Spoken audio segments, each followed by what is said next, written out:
Coucou, c'est l'invite du jour pour les femmes avec une grande sensibilité.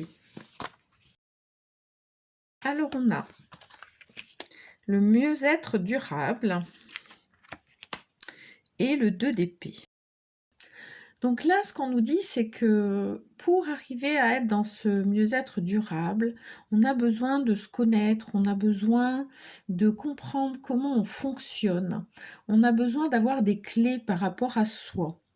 Et là, on peut être dans une période où on hésite, où il y a un blocage, où il y a quelque chose qui nous empêche quelque part de prendre une décision. On voit hein, ce personnage, elle a les yeux bandés, elle a ses épées qui sont croisées et là, ça bouge plus, on est bloqué.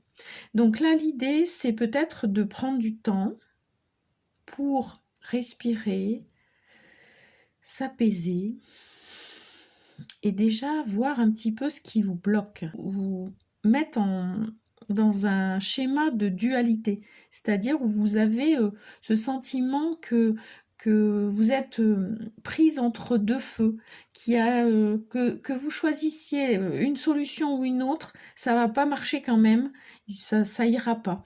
Donc essayez de voir pour vraiment amener du calme à l'intérieur de vous. Alors ça peut être de la méditation, ça peut être la reconnexion à la nature, ça peut être danser, chanter, crier un bon coup.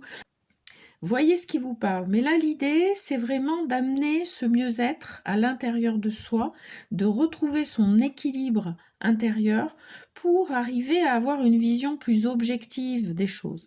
L'idée aussi, c'est de ne pas hésiter à demander de l'aide à des personnes de confiance hein, qui sont autour de vous ou à un professionnel pour pouvoir sortir de ce sentiment de blocage, de ce sentiment où finalement on se dit que quoi qu'il arrive, il n'y a pas de bonne solution.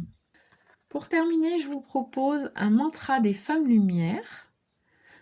Mon honnêteté à nu. Je ne me dérobe plus face à mes fuites conscientes ou inconscientes. Dorénavant, je suis pleinement honnête face à moi-même.